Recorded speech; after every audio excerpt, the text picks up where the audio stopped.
ごいとこまで来たな。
Hey guys, welcome to the Scarred Thumb Podcast. I'm David. It's good to be back. We missed a week, but I had family stuff to do, some parties to attend. But I apologize. I didn't really get any other stuff out this week, but I'm back. We're here. We're gonna talk today about some video games, but this is going to have a bit of a focus on stuff that isn't video games, but I think it all ties back into one of the big issues with Western, I don't know what you want to call it, just creative, this sort of I don't know, nerd culture almost sounds a bit derogatory, but all this stuff like card games, video games,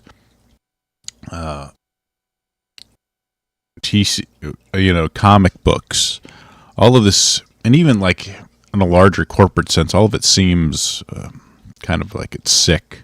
There's something wrong with it. There's something decaying about this stuff. And this story right here kind of illuminates some of the stuff that's not just this sort of anti-white, anti-male wokeness, but I mean, which is definitely a part, especially when you talk about the artistic elements of it, but this general like corporate culture that just devalues everything artistic and beautiful is seemingly thrown aside.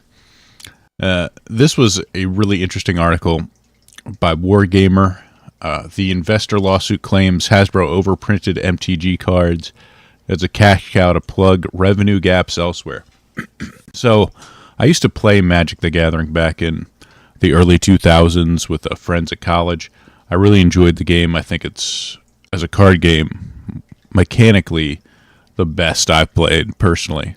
And I've tried like Hearthstone and Shadowverse, some of those online stuff. I played a little bit of Pokemon.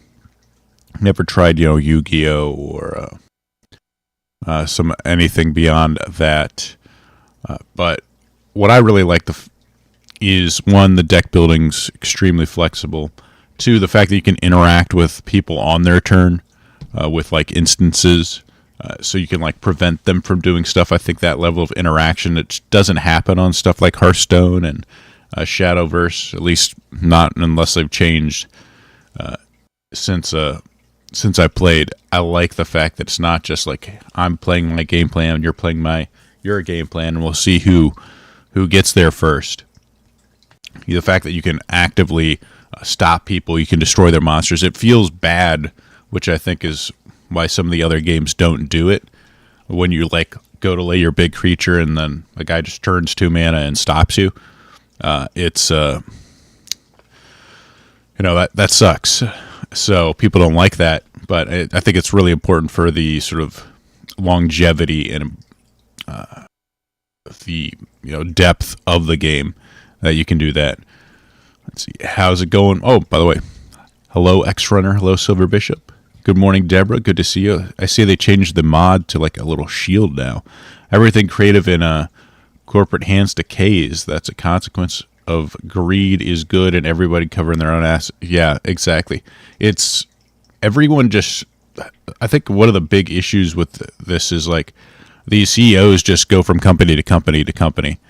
Their like loyalty is dead in any sort of corporate environment. There's no loyalty. Unlike, you see some Japanese places where the CEO will just be at it forever. I mean, maybe that's good and bad in some instances, but like Shigeru Miyamoto's been at Nintendo forever. I don't see him go. He might retire eventually, or he'll die working at Nintendo. That kind of stuff. He's not like if it was the West, Shigeru Miyamoto would have been like at 5 different companies doing 5 different things. And, he would have like bounced from one thing to the other thing. They never seem to last, or they get headhunted, or like it's all about, hey, it's almost like you see in sports nowadays where it's like everyone's a mercenary. They're looking out for themselves. And that's what I think the system encourages them to do. So that is one of the big issues that comes with these environments is like they don't care about the long-term success or protecting the IP or consumer confidence. It's like their player base, their loyal player base. It's all about throwing the old out in order to get the new, and this is what Magic the Gathering has done 100%. They threw out their old like 1v1 players, the people that like played the game in order to get this sort of growing casual player base for what was EDH, Elder Dragon Highlander, but became Commander after the sort of community team that was running EDH. They couldn't get, they couldn't control them. So they had to make their own format where they called Commander, so they could be the one to run the rules for that because they wanted control over that. So the EDH crowd made a successful game, created a successful format, and then Hasbro just sort of renamed it and took it over. But this is one of the big things. Let me just start reading this. Let's get into it. November 2025, 2 U.S. retirement funds filed an updated version on their class action lawsuit. Includes claims that former VP of Wizard of the Coast, which laid the blame to many controversial magic squarely on Crick's Cox's feet, alleging that under his direction, Hasbro used magic cards as a cash cow and printed increasing numbers of sets at the risk of harm to the value of magic brands. The acceleration of Magic the Gathering since 2019, the relentless release of secret layers, price hikes on Masters booster packs, reprint sets like Innistrad Double Feature, and even the $999 Magic 30th Anniversary booster pack.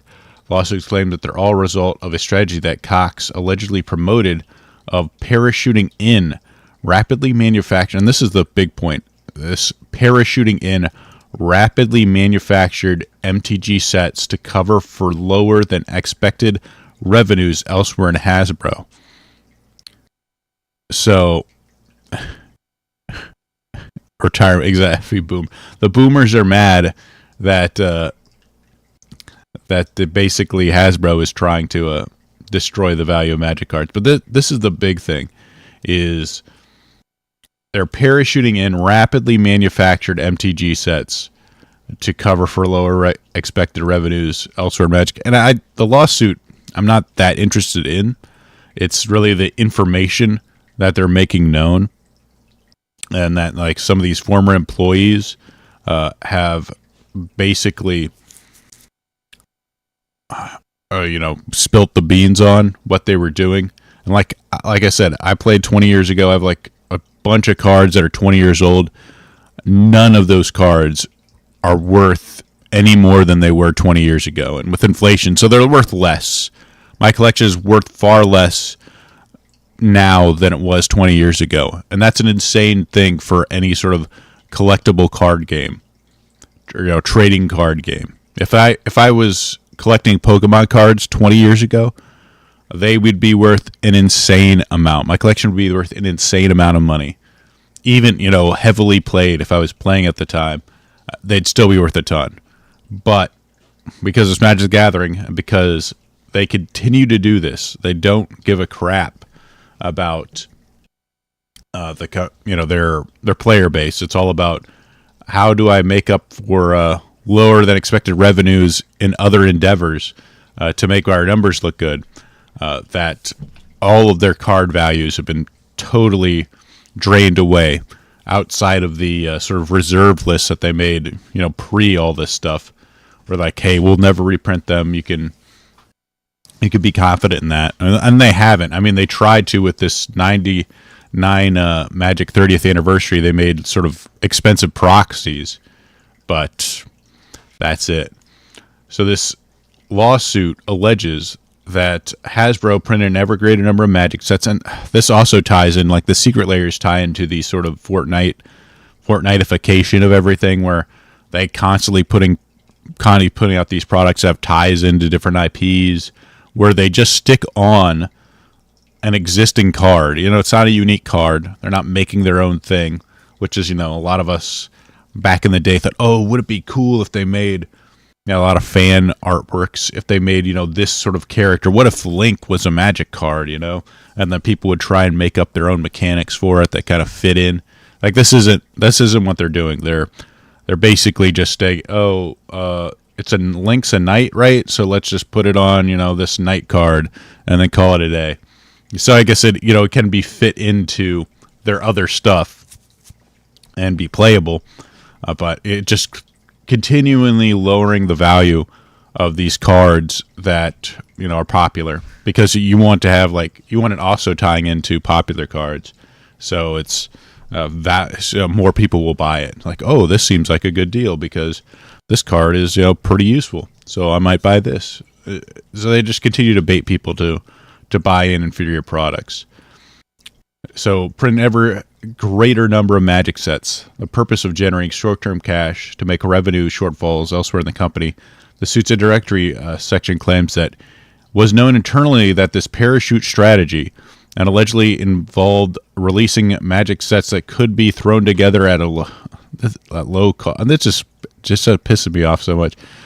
Magic sets that could be thrown together at a low cost on short timelines for the specific purpose of compensating for revenue shortfalls and other Hasbro. So just purposely devaluing Magic the Gathering. They're purposely devaluing these sets just to make up for shortfalls elsewhere, just to make up those the quarterly numbers have got to be all right. So we're just going to purposely devalue this. I mean, what, 30 years? When did Magic the Gathering come out? It's been for so long.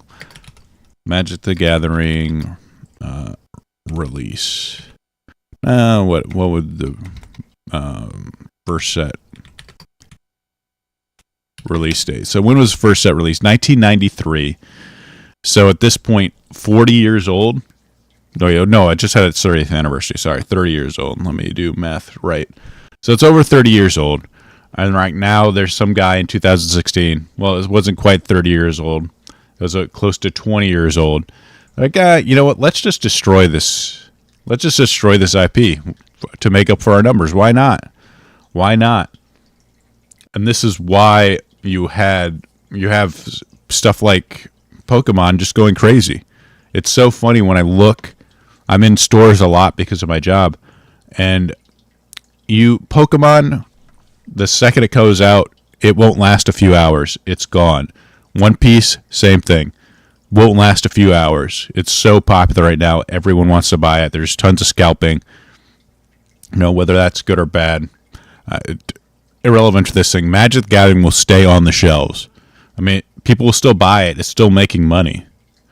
But the fact that you have these two Japanese products that just instantly go, and Magic, who should be the biggest, it's been around for the longest, it has a dedicated player base, the fact that it just sits there it's slowly selling while two other products are just instantly gone. It's like so hot right now. The TCGs are so hot if you're not Magic the Gathering, and it just shows you how badly they've burnt their old customers. Like, why would I buy, Matt? Like, if I don't play anymore, but why would I even want to collect this stuff when my 20-year-old cards are worthless? Why would I want to? I don't want to do that. It's 30 years old. My 20-year-old cards worth nothing. I mean, they print some serialized cards. If you want to get like the good cards, like, you don't buy the play packs. The play packs, which I think are like $6. I've been taking. It's funny. As I've been going through, I've been taking pictures of just these products just sitting on the shelves. Shitting on the shelves would actually be pretty good. So they want. If you go to a Walmart in America here, you have to pay $6.50 for your Lore and Eclipse play packs. The most expensive card you'll get into it, if like you get the hit out of these packs, it's $30. It's a $30 card. You buy a pack of Pokemon cards, it's about $5. And let's just say Phantasmal Flames was the latest set. The most expensive card in there is $650 because they actually know how to make trading card games. And also they basically what Magic the Gathering has done. Their super chase cards, they only put in the $30 pack of Magic the Gathering. If you want to get a chance at opening up a really expensive card, you have to buy their $30 pack. $30 is what you got to pay for it. So, hey, you want to collect Magic, you want to be the people that sort of open, the excitement of gambling. You have to pay $30 for that, and then we'll have this other product that people that just want to play the game can open.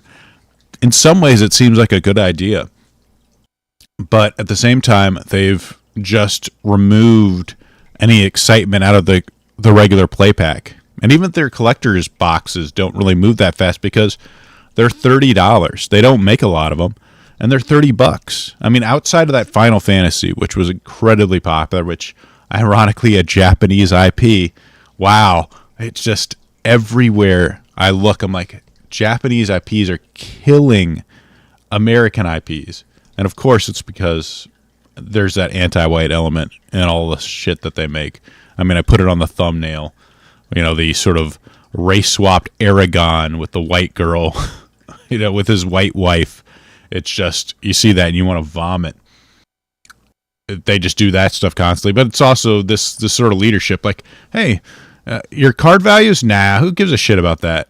Meanwhile, Pokemon, their card values continue. They even did a Celebrations reprint of these cards, but they don't even seem to affect it that much. You know, like Celebrations Charizard didn't kill the value. I mean, it might have made some of it go down.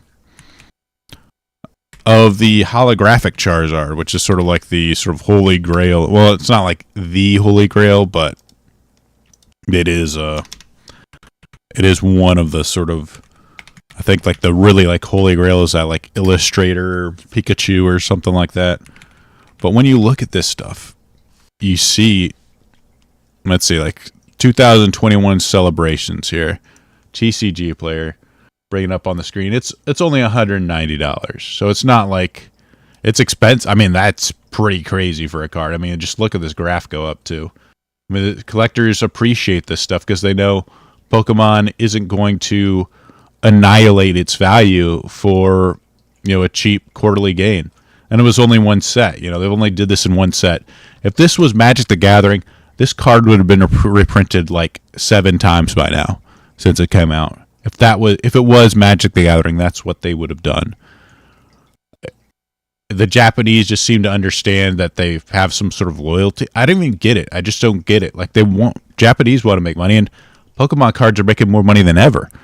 Like, how do they manage this so much better than Magic the Gathering?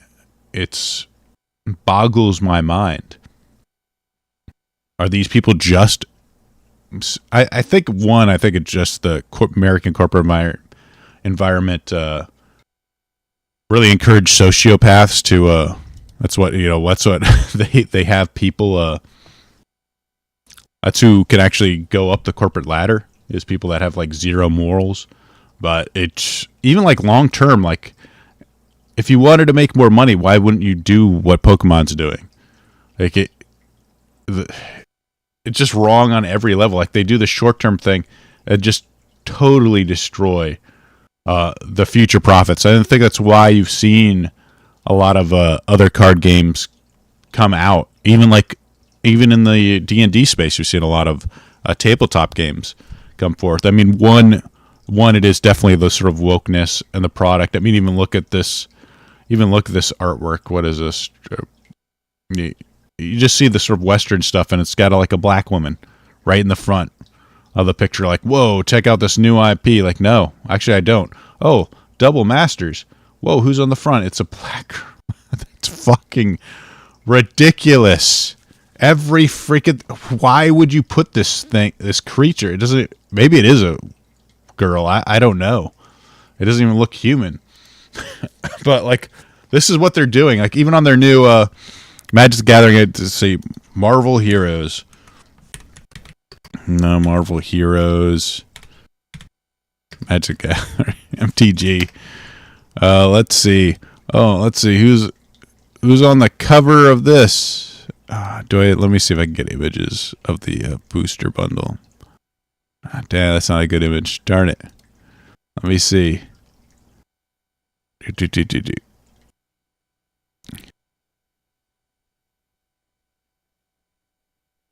Here we go. Marvel Heroes. Oh, it's Black Panther. Cool. Right in front. And then you even got this ugly ass Miss Marvel, like Muslim girl on the left. Like, who gives a shit about this character? They got Chef She-Hulk, whatever. I mean, there's some okay stuff like Wolverines not in the front. Black Panther. We gotta have Black Panther on the front. Come on. Why wouldn't we do that? Like nobody. And this is actually let me just lead into the story. Since I've talked about Magic the Gathering enough, it's just really sad. The stuff they're doing. Basically, it's like parachute sets. It's like constantly throwing in new IPs with secret layers that use popular cards. So every popular card gets reprinted 10 times. And it's just constantly just destroying any card of value to make this sort of like small term game. And it's ridiculous. This is why, this card is not, $20. If this was a Magic, if Hasbro and Wizards still owned Pokemon, which is it is actually ironic that this card was made in the sort of Wizards of the Coast era of Pokemon, and the best thing they ever did was drop them and start making it themselves, because in an alternate timeline where Wizards still own this IP, Hasbro, of course owned by Hasbro as well, this card would be like $10 because they made like 500 secret layers of Charizard, with the Charizard card on it. Charizard would have been used as some sort of different Dragon IP tie-in somehow, where they just reprinted it 50,000 times. I can't even think of a Western Dragon off the top of my head, but they would have done it. They would have tied it into like how to train your dragon, IP crossover, anything and everything. They would have reprinted this card. So it's funny that they're just destroying it, and this kind of ties into. This is something that DC Comics president Jim Lee says, Japanese manga and anime is incredibly powerful. I often find myself wondering what's missing in Western comics. The liking your core demographic.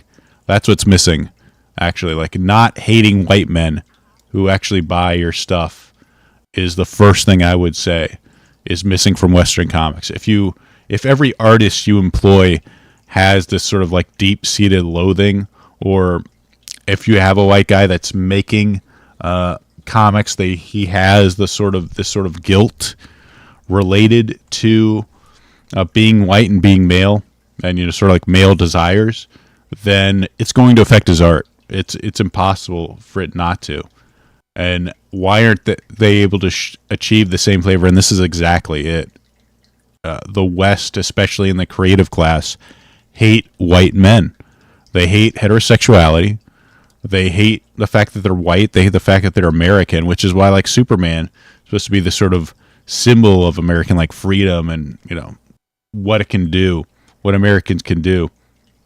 Ironically, he's an alien, but who gives a shit? This was a symbol of America as, like, Superman back in the day when, we beat Nazi Germany and beat Japan and beat, we were winning back when we were winning. I guess we still win. We're still the strongest nation on earth. But the thing is, like, Japanese don't have that same thing. Like, they have beautiful women. They have guys like Shanji that love women. It's and that's why that flavor can't be there. That's why it doesn't have that edge.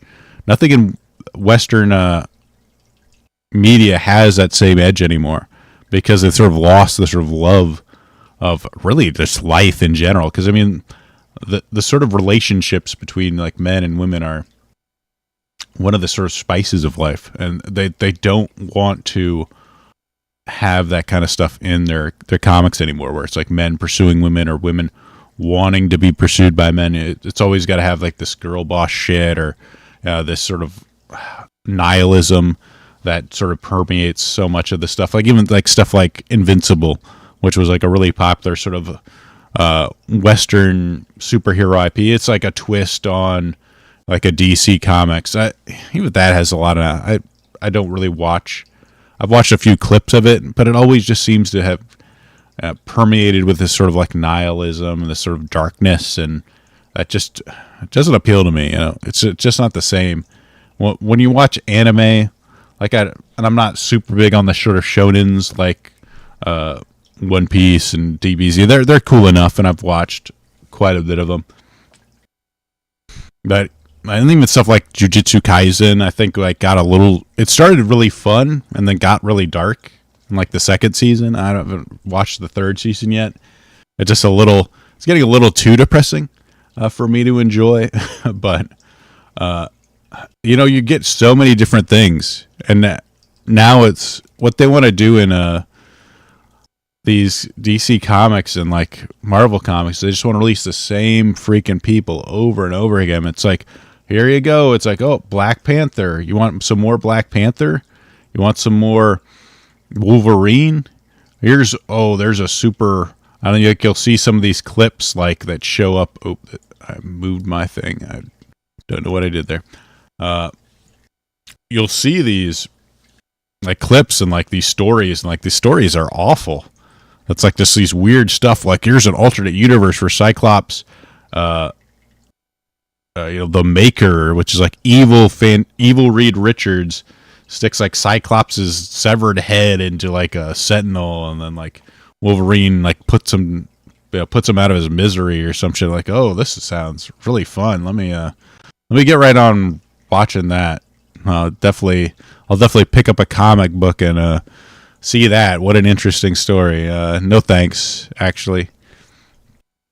They just don't have the same flavor. And like I said, they also doing this stuff where they just over and over, like you get so much variety in manga, you do not get it in like DC or Marvel. Like, what's the last like really fresh character they've come out with? It's always been like stuff like Ironheart, which like, hey, what if a black girl was as smart as Tony Stark and embarrassed him and like made her own Iron Man suit? That's what their new characters are coming out with. They're coming out with the Muslim stretchy version of Mr. Fantastic with cosmic powers. That's what they're pushing now, instead of new IPs. But they also like just continually, like, rather than just let anything rest, they have to continue to put out their heavy hitters because they got to meet quarterly deadlines. So like, even long term, they don't manage their stuff that well.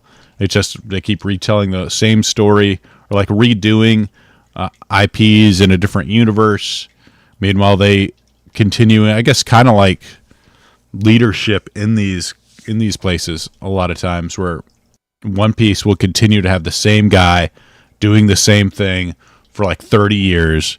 Meanwhile, Superman or Batman or whatever will just have like a new guy every 4 years doing his own thing with the same different style. There's no consistency. Well, and some of these giant comic books, these giant mangas that go on and on, you have the same guy, writing the same stories, and like Akira Toriyama. I mean, these giants, in these industries that just make these like 20, 30 year strips that have the same sort of flavor, the same story. I mean, and people like it. I don't know. I'm like, I won't pretend like I think, a comic strip a manga going for 30 years is like the height of art, but it's working. In Japan, it's closer to literature, and anyone can read it. I think this is also important too. I think manga has an advantage over American comics, which mostly about superheroes, and that's where the majority of sales and readers are concentrated. I mean, this is also true. In Japan, it's closer to literature, and anyone can read it.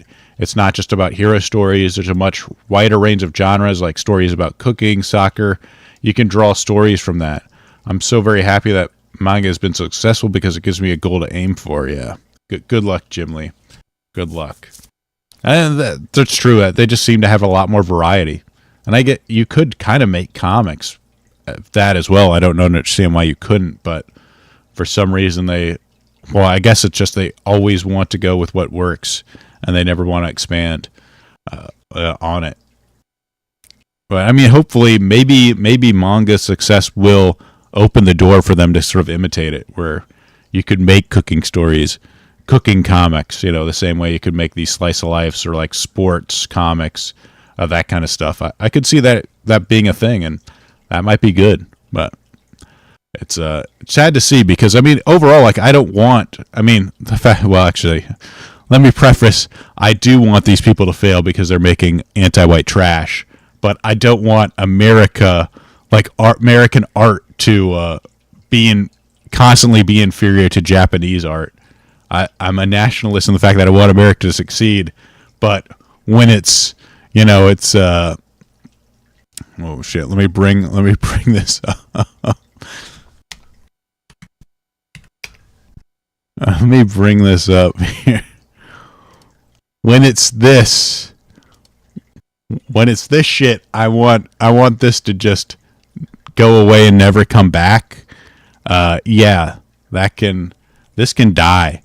But I do want American artwork to succeed.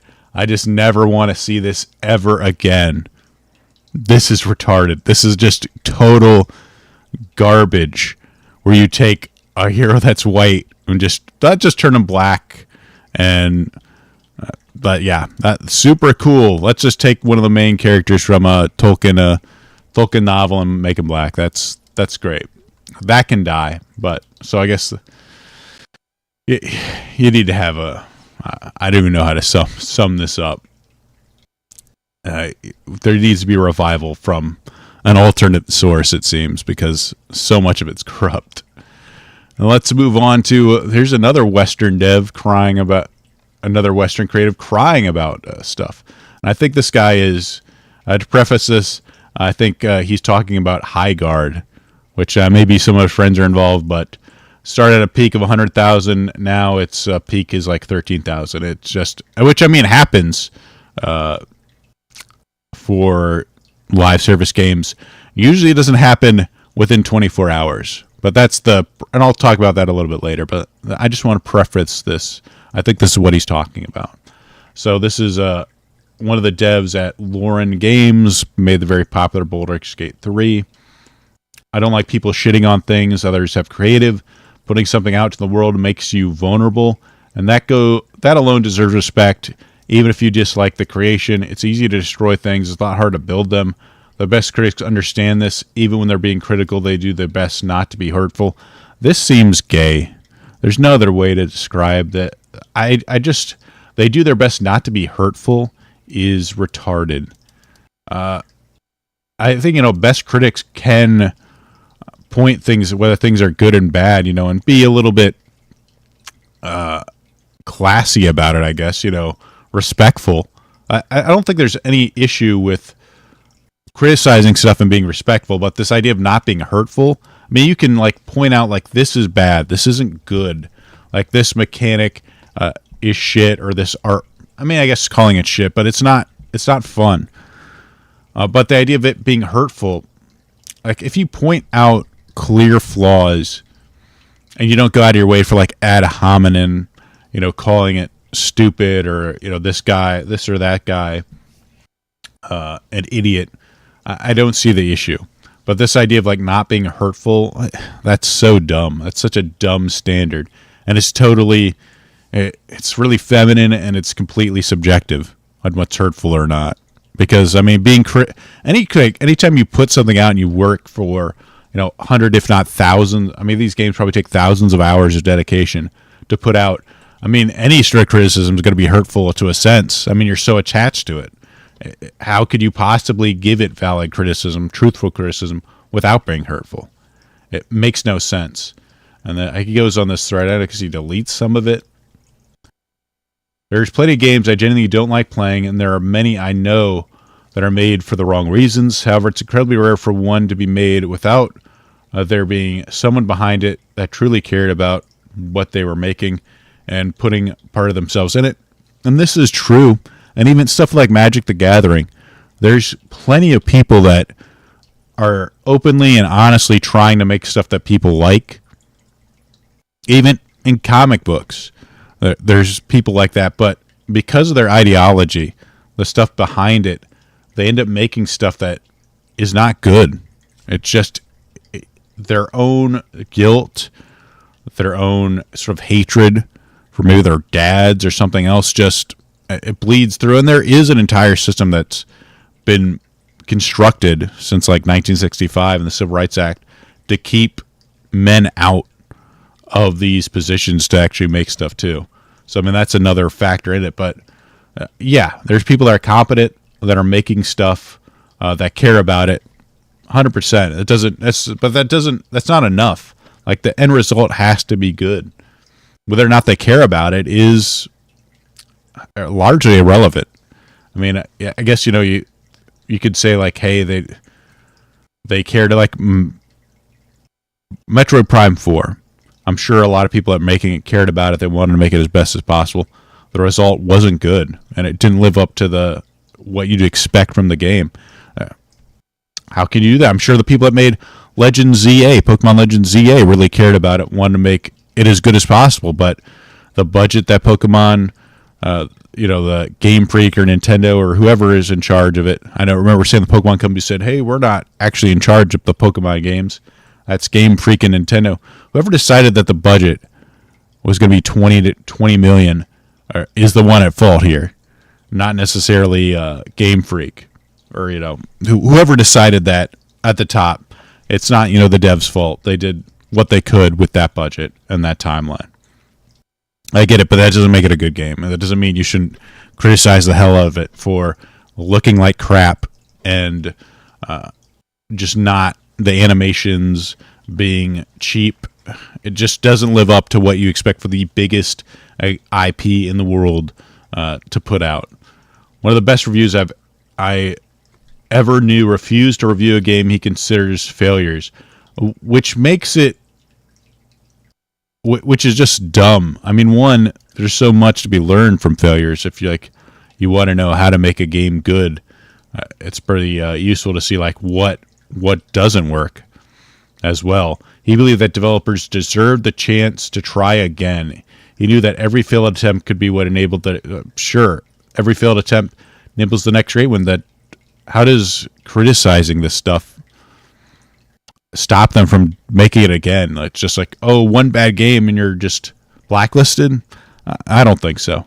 I think most people actually, if they see a game, they play it and it's good, they like it. I also people like a sort of comeback story too. Why not? I know it's because I was one of the developers that failed, and he only told me many years later. So yeah, being nice. Anytime anyone says stuff like "be nice to people," it's immediate red flag for me. It's because these people are never actually nice. People that say "be nice to people" that create things. So what I'm trying to say, you need them. This is him looking out for his friends, and these people like this are always nice to the people that they like. It's always like, oh, you shouldn't criticize these guys. It's always this clique that they have, this sort of Western clique. And this is funny because, funny enough, this guy, Permaband, linked to this sort of GDC. And this is what sort of Western, I may have played it here, but this is what Western devs think of Japanese devs here. You can kind of see this sort of contempt and the jealousy and this sort of inner circle. Could you tell me These are like indie devs too. They're not like big. recently Japanese, what do you think about the recently Japanese game? Is it what is about Japanese games that inspired us? Recent. Most recent I'm sorry. They suck. I'm sorry. Like, you guys need to get with the times and make better. Yeah. How are Japanese games doing versus American games right now? interfaces. Have we seen Ubisoft? What is Ubisoft doing right now? And like update your technology. Or how's whoever's making a Black or a Modern Warfare doing right now? We're totally kicking your ass. Back then, you guys were the king of the world, but your time has passed. Yeah, now Fortnite. Fortnite is the height of gaming. I'm so sorry. Did you look at his face? Look at what you did, Phil.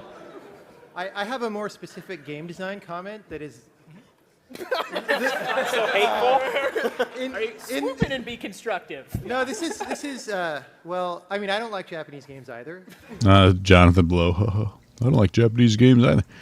Yeah, and they're never nice to people outside their own circles. So I never trust this. Never trust them. It's just, this stuff is so pathetic. Where did like actual men go in game design? That this completely been removed from these game dev circles? Because this sounds pathetic. It really does. Then you have stuff like this. Nearly 1/3 of non-U.S. game developers canceled plan to travel the country because of immigration and gender identity policies. And of course, it is from the same venue. And this is like this savvy here. I love about the clickbait and how quickly it falls apart. The first thing anyone asks is, how did you figure that? You're pulling data from GDC, which is the same people that were. This was at a GDC. This clip I just played, where they're shitting on Japanese developers that are now eating their, beating their shit in terms of IP and sales. But not to mention China's doing incredibly well too. So yeah, it's GDC. They're doing so good. GDC's State of the Game Industry survey says that the numbers jumped to nearly half among LGBTQ plus devs. It's just an entire incestuous circle jerk of the most anti-white, anti-male group of people that are just constructing these social circles that keep men out, like any actual real man out of it. Like, you have to bend the knee. And GDC is actually another place where you can potentially get funding too. But they just create these places designed to discriminate against sort of normal people, basically. So it's a very small pool of ideological capture developers who have already had a hard time with funding. By its framing, for the way you did, you try to paint a political narrative that isn't there. So it's like, yeah, are people really that upset? I don't think so. But I'm sure a lot of in the dev scene, if you want to get along with all the other devs and potentially get some funding from the right people, I'm sure you have to have some of these views. And this, of course, is Nintendo too. Speaking of, this was Smash JT pointing out on his employee resources groups here. So you got Women Initiative Network supports and celebrates women by purposely creating opportunities to make meaningful connections, learn, developing, and contributing to Nintendo's business.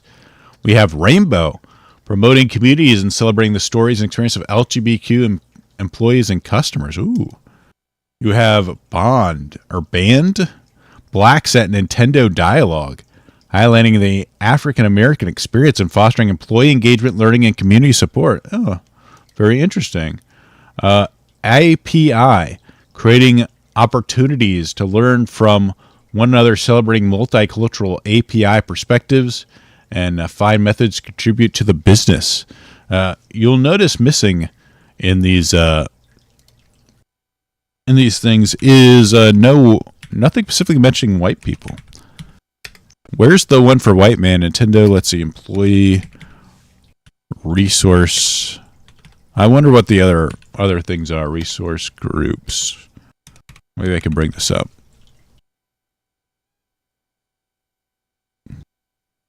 People and culture. Employee resource groups. So let's see. What's the other ones?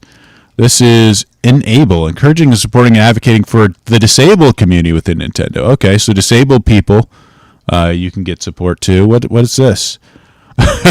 Hola, Hispanics Latino Network, committed to identifying opportunities and driving. Oh, sorry, I'm not bringing this up on screen. What am I doing? Hispanic and Latin American communities. So you've got, if you're disabled, there's a group here that isn't mentioned, and I've already told you what it was, so it's not much of a surprise, but you could guess. And maybe you could. It also helps if you're disabled, I guess, too. There's no resource group for white guys. That's kind of odd. It's I guess them connecting and making connections aren't as important. People and culture, yay! It's fun, and they of course have their own sort of DEI initiatives as well. They have their own. Oh, they removed the diversity, equity, inclusion. Thank you, Trump. I think Donald Trump probably made that happen. Good for him. Yep, it's just how these things are, and we wonder why Japan is doing so much better in a lot of these creative fields, where they're adding stuff like non-binary to their game. Like, yeah, that's what I want. That's what everyone is excited about. I'm going to go out and buy Tamagotchi Life. But this was the other this was the other big story that's happened. Highguard was announced at the Game Awards. They've removed their Apex. They removed the creators of Apex and Titanfall from their description. Highguard is not doing well. It started out at almost 100,000 players and immediately plummeted it to 11,000. And it seems like 13,000. So that's what their dedicated player base is right now. 13,000 people. That is not good. I don't think it can sustain development on 13,000 players. I could be wrong. Let me see, Leister. Let's see what's Marvel Rivals at. Marvel Rivals. Steam DB. Let's take a look what their Steam charts are at here. Oh, they're at 100,000. Oops. So Marvel Rivals 24-hour peak is 150,000 basically. So like 10 times that. Yikes. Our reviews are mostly negative. Only at 42% positive. It's not doing well. And I don't really know all the details as to why. When I saw the video initially, I just thought it didn't seem like anything. There wasn't enough sort of capture me to play it. It does seem to have like a little bit of everything going on with it. Like maybe just too much. It just doesn't have a focus. A good enough focus and a good enough niche. I like like Highguard is fine when you don't have the internet in your ear telling you it's nasty. So they're trying to defend Highguard, and maybe there are good things to enjoy with Highguard. But it's funny that immediately pointed out, oh, the Highguard take is also from the same journalist who claims he was addicted to playing the Concord beta for 7 hours and chilled for Assassin's Creed Shadows. Is it the same guy? Is it Morgan Park? Yes, it is. It's Morgan Park. They're definitely not shilling, guys. Don't worry. Uh-oh, I played 7 hours of Concord this weekend and immediately want back in. PlayStation's hero shooter has more in common with Call of Duty than Overwatch. Wow. Wait, well, let's see the other. What's the other thing? I played 6 hours of Assassin's Creed Shadows, and folks, I think this one was worth the wait. There's a lot riding on Shadows for Ubisoft, and it's making a fantastic first impression. Oh, wow. It's worth the wait, guy. That's pretty good. Thanks, Morgan Park. Thanks for the laugh, Morgan Park. This isn't the only game that looks terrible. Besides Highguard, you won't look good and evil in Fable. This is a gentleman that made he works for Colorgrave dev, saying people are calling this as soon as the trailer drop. It's just a skin suit of something we used to know, and that's 100% true. It looks like it has nothing to do with the sort of original Fable. It's just using the name. Unlike the old Fable games, you won't start growing horns if you make evil decisions. Which was a cool That's because thing. morality here isn't black and white. While Oh, this is exactly what I want to hear. Morality isn't black and white. That's never been done. It's never been done in a Western IP. Thank God. Morality system. That's another thing about Western death. The West is like totally fallen away from any sort of religion, and it's just become totally secular. Everything's black and white, and that's just like the flavor of it. You can't just definitively say something's good and evil.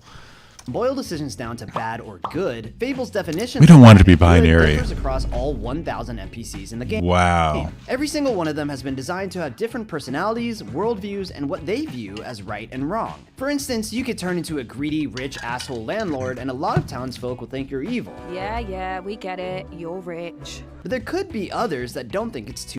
Is that was she just saying you're rich?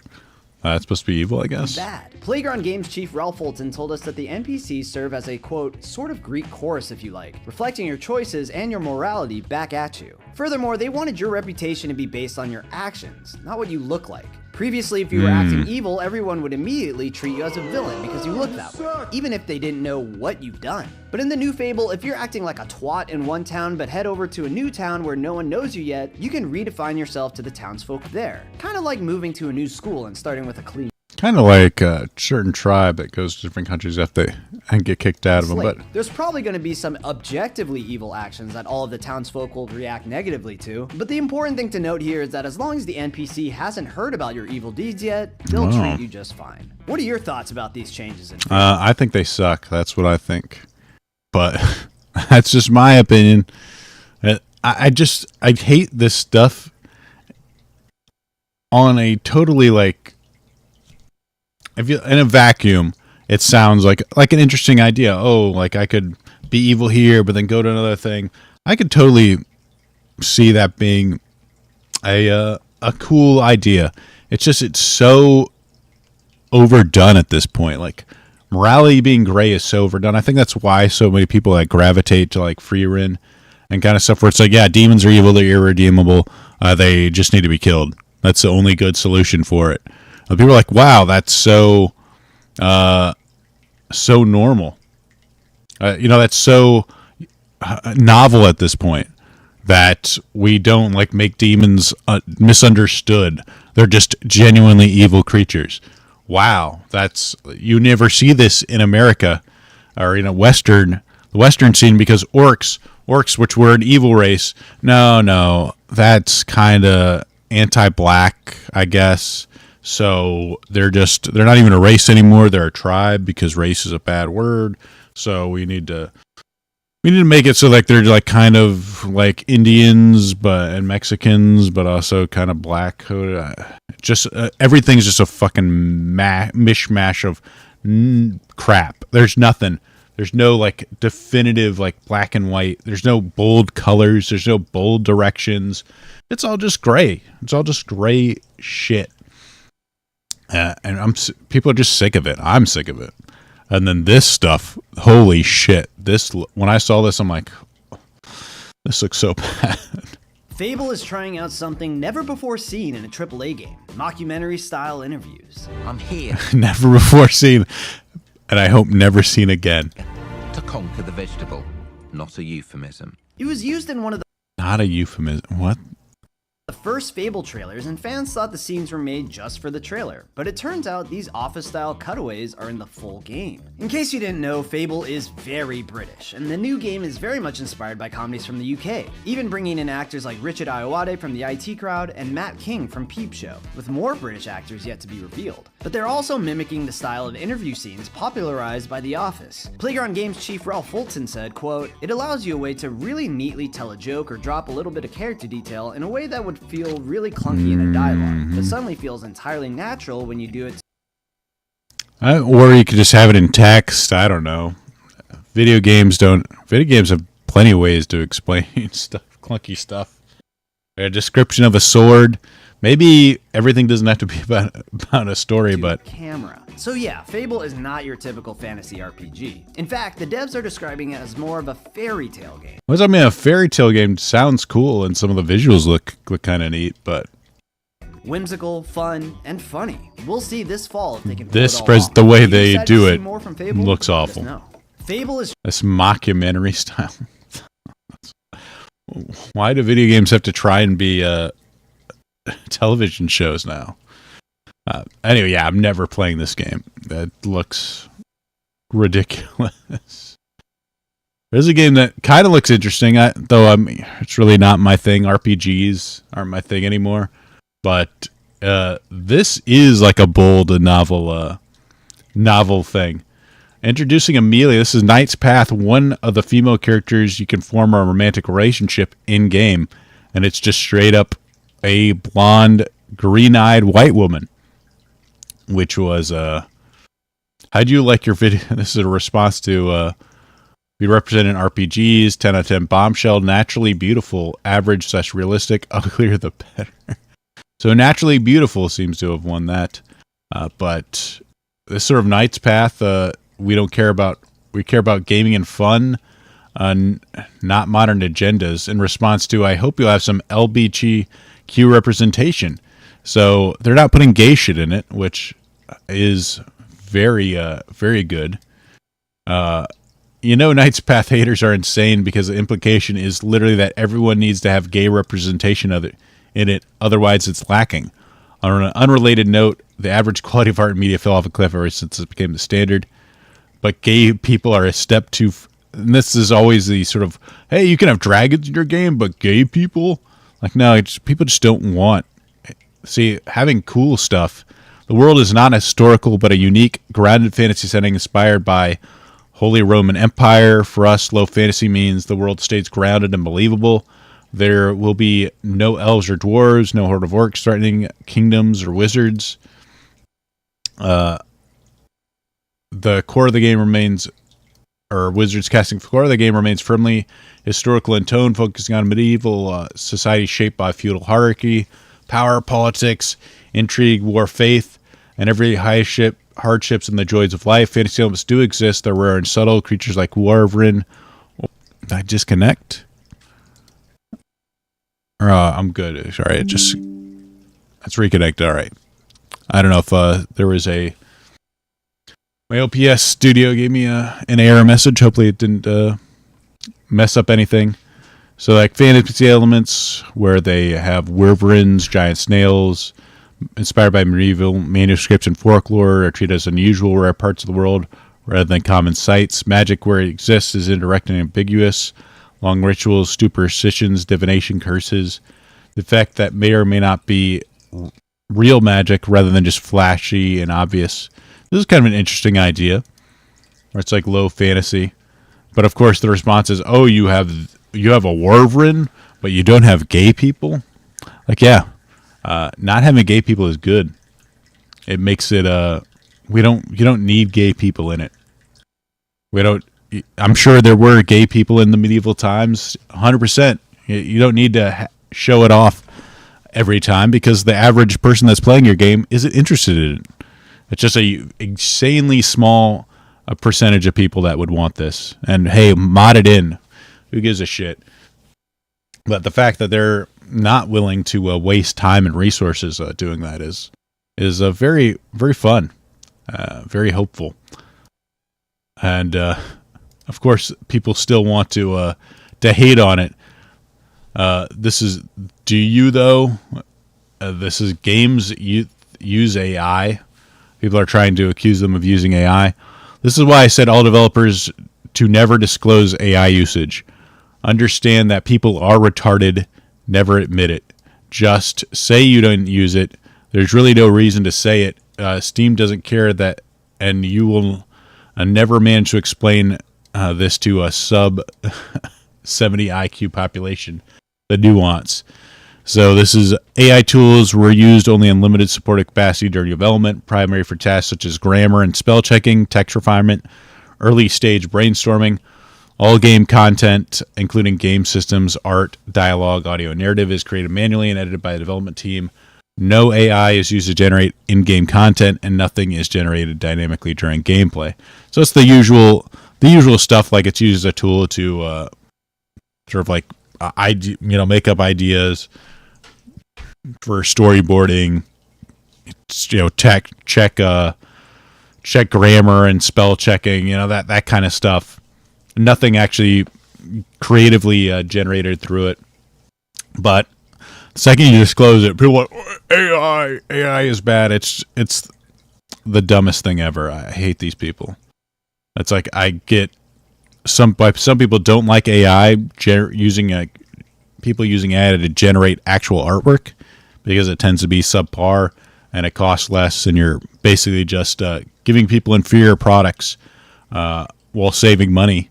Nobody likes that, but how it's used is incredibly important, obviously. And then people making this stuff like anything that uses AI is bad is just stupid.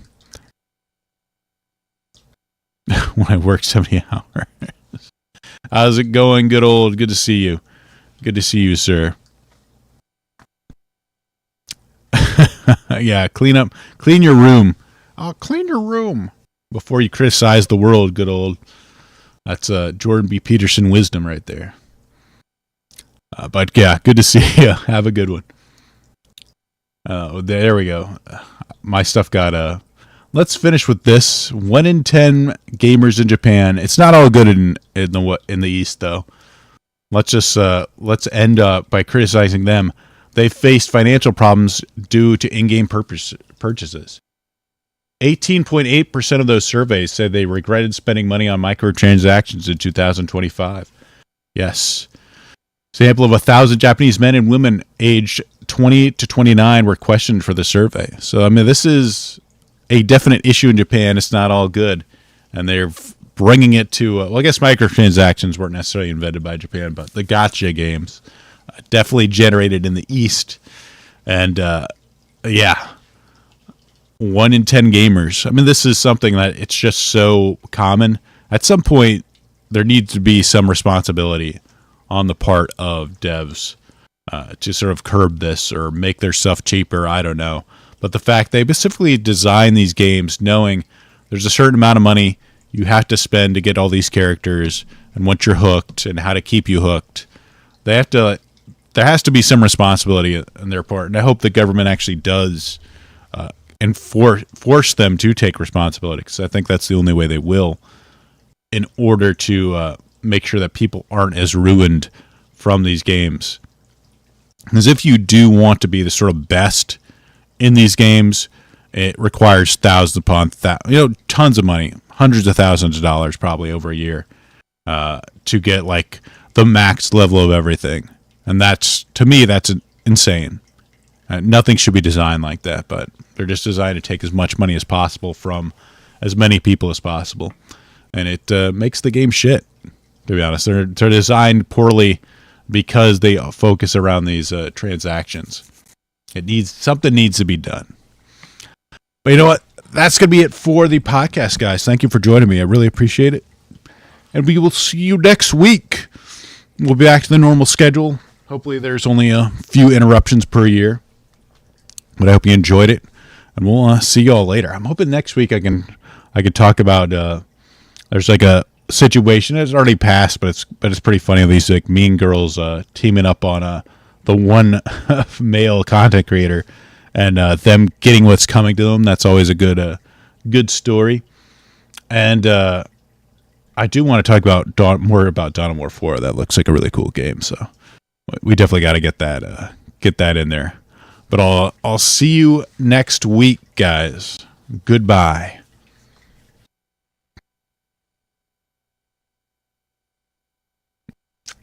End stream.